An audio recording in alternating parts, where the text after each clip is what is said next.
careful with that. You'll take someone's head off. Welcome to the Fortress of Dorkness, the nerdy nexus for all your geeky needs. I'm your host, Corvus Glaive. Have you ever had a best friend, but he keeps disappearing on you because of life circumstances?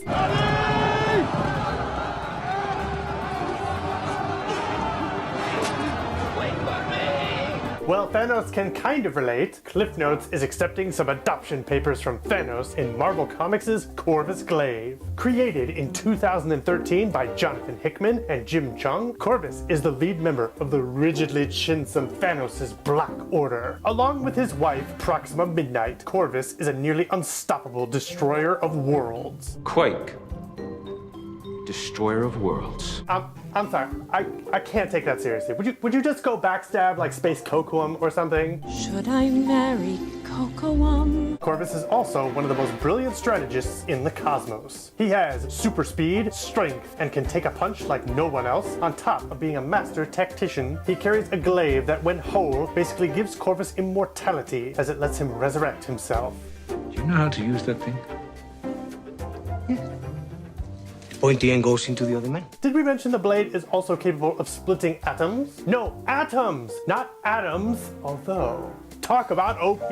My name is Optimus Prime. Yes, That's not what I was referring to, buddy. Many years ago, Glaive pledged his loyalty to Thanos in the nicest way possible. By that we mean he betrayed his own people for the Titan of Madness. This won the Jolly Purple Giant over. He placed Space Green Goblin over here as the head of the Call Obsidian, his Black Order, a group of ruthless, foul, cruel... Cool boy! Really? Thrice, guys? Anyway, a group of really bad people Thanos uses to stage planets for his conquering, among them Glaive's brother, Black Dwarf. It was here that Corvus married Proxima Midnight, another loyal general of Josh Brolin, and the two combined were an unstoppable force. I guess love conquers all. Get it? One day, Thanos learns he has a son, Thane, and as any new father would do, he wants to kill him. What is this Cobra Commander-esque situation? Under the guise of spreading his empire and finding Infinity Stones, he sends the Black Order throughout the universe to demand tribute from planets in the form of heads of young boys aged 16 to 22. Corvus and fellow Order member Supergiant land on Earth and head to the Jean Grey School for Higher Learning, tracking members of the Illuminati who supposedly know the locations of the Infinity Stones on Earth. The lack of gems, or Nox's children, makes them move on, after kicking around some butts, of course.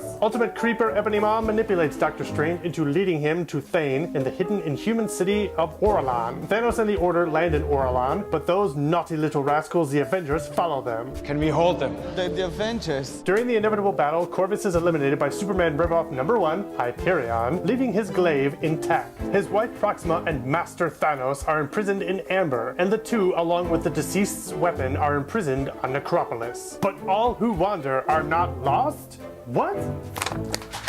Because the glaive wasn't destroyed, Corvus resurrects himself, and the trio are freed from their confines by Namor? Namor invites them into his cabal, a group he's forming after the Illuminati tried to vote him off the world he tried to save, by blowing up another world. It's a weird story.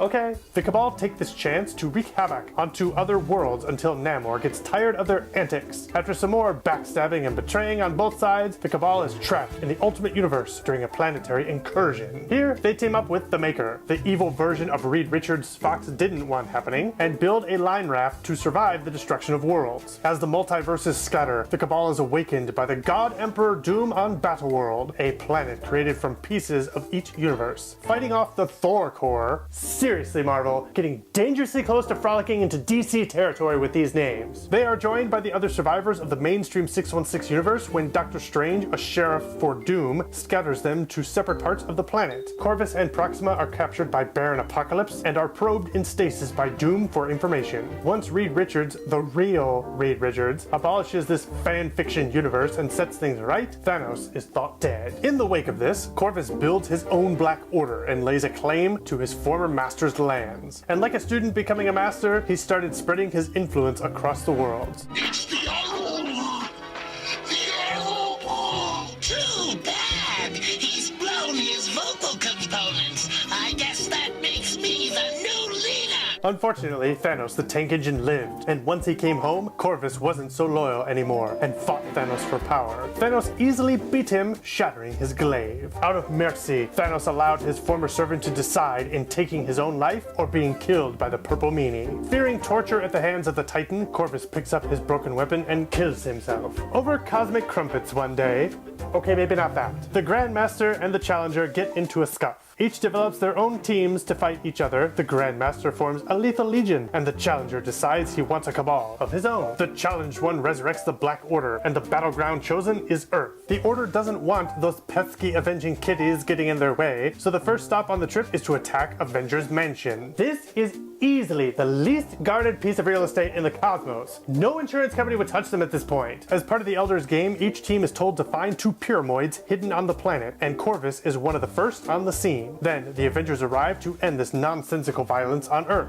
I mean, why not just attack Arago 7? Nobody cares about the Paragots! Johnny Storm, the Human Torch, touches one of the pyramids, transporting him off the game map. However, the means of this transportation looked like he had been disintegrated, and this doesn't make his fellow heroes happier. Enraged, Rogue absorbs Glaive's powers and psyche, and then murderizes the hell out of him. And that's the end of Corvus for the moment. Outside of the comics, this fairly recent character made quite a number of other media appearances. He appears in the animated TV series Avengers Assemble and Guardians of the Galaxy. He makes his video game appearance in Marvel Avengers Alliance and Marvel Future Fight. And he makes his live-action debut in 2018's Avengers Infinity War alongside the rest of the Black Order, including his wife to help break up the new super happy couple on the block. Nobody takes away Corvus's fame. Nobody! And so, we come to the end of Corvus's journey. That is, until someone glues his glaive back together. I hear Loctite is the best. Leave your comments in Necropolis. Some sexy aquatic man will break them out. Who, him? Please like, subscribe, and follow for the sake of Thanos. We could really use a sub from him. This has been Cliff Notes. I'm Christian Viller, and you've been watching The Fortress of Dorkness.